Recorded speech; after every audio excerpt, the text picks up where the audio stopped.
Hey everyone, welcome to my kitchen here at Rockfish Farm. On Fridays, I want to bring you in from the garden and cook with you in the kitchen because what is the point of growing food in your garden if you don't know what to do with it in the kitchen? However, it is January, and so today we are just making a giant chocolate chip cookie cake in a cast iron pan. Serve this thing with some vanilla ice cream and you can thank me later.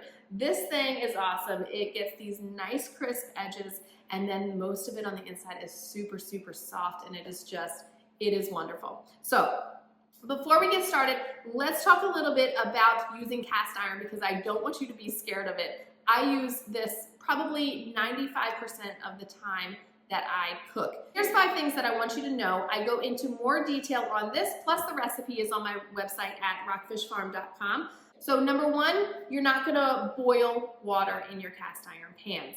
And number 2, you're not gonna soak it. These are not soaker pans, okay? You don't put them in your sink, fill them with water and soak them overnight because that is how you will ruin them super quick. Number 3, you don't wanna use like a Brillo pad to clean them. I have a chain link scrubber and I use that to scrub it, and then also a like little rubber wedge cleaning thing to kind of get off any chunks off of there.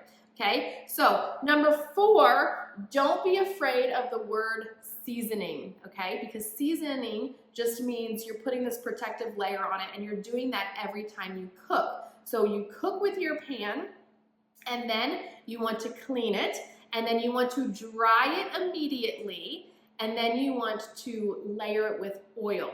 So I like to use a vegetable oil. You use a very tiny bit, and I use, which this is where I think a lot of people mess up and it kind of scares them, I use a paper towel to put it on.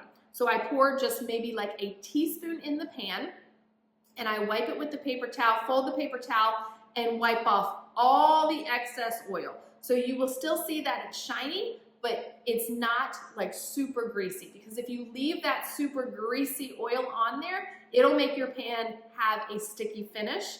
And so dry it right away, put that oil on and wipe that oil off, and then you store it away till next time. Number 5, you don't want to use any sticky sauces. Now I've used like a barbecue sauce on here, but anything with like a honey or a molasses or something that's very, very heavy and really caramelizes on there, it's going to be very hard to clean and it's probably going to take the finish off of it. You can always re-season pans. This is the most sustainable way to cook because these pans last forever. I plan on cooking with this, and I've got several of these, and I plan on handing them down to my daughters on their wedding day. So if you've got a grandparent or a mother who's got these stored away and they're not using them anymore, go dig them out. You can always refinish them. It doesn't matter how rusty they are, get it out, learn how to re-season it because it's very easy. You just scrub it, put that protective oil in it, bake it in the oven at 500 upside down above some foil and for like an hour, and that's it. Okay, so don't be afraid to mess it up, because if you mess up your pan, you can always re-season it just like I told you, and it's as simple as that. So let's get into this cookie cake. Okay, so I've got my oven preheated to 375 and I've got my pan ready. I'm using a 12-inch cast iron pan. I've got some Crisco wiped in here, ready to go. All right, the first thing I'm gonna do is cream my sugar. So we are going to do 1 cup of brown sugar. I'm gonna pack it in here.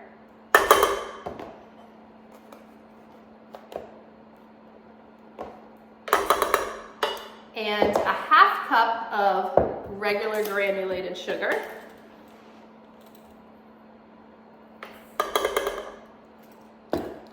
And then we need 2 sticks of unsalted butter, and I have softened it or melted it. This is another great cast iron, a little melting butter pan. All right, we're going to cream this.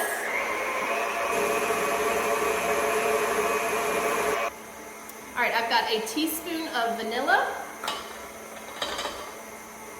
and we've got 2 eggs, and that's like about all we've got on the farm because it's January. Chickens don't like to lay eggs in the cold. We're gonna add one egg at a time.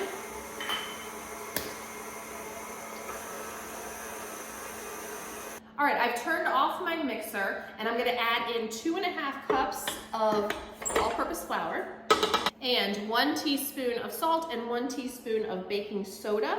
This is where you don't want to overmix. So I'm mixing just until it is starting to combine, and then I'm going to turn the mixer off.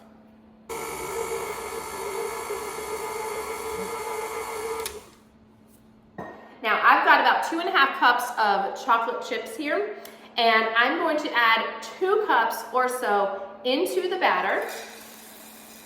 I'm gonna leave a little bit because I like to press them onto the top so it looks prettier that way. So now I'm going to mix this very quickly until it is just combined, and that way I'm not going to be overmixing my batter. All right, it's ready for the pan.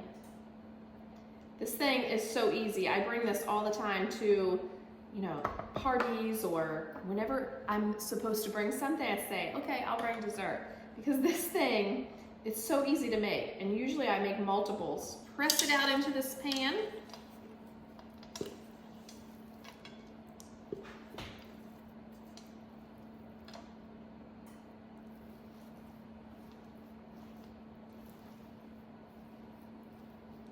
And then that last cup, or half cup, of chocolate chips, I sprinkle right onto the top.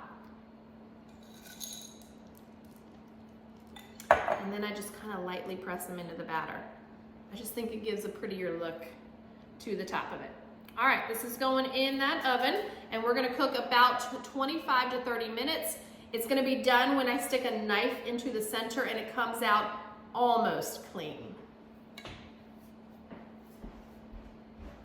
The cake just came out of the oven and it smells so good. I can't even wait to dig into this thing. So you can cut it in wedges or squares. I like squares because maybe the more of a thought of portion control, even though after you get into this thing, there will be no more control.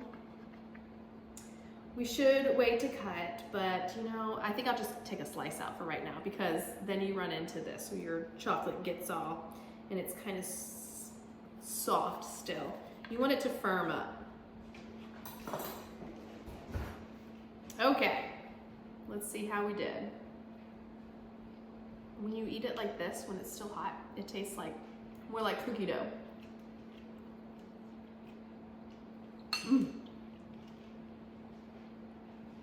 So good. Thank you all for joining me in the kitchen today, and we will see you next time.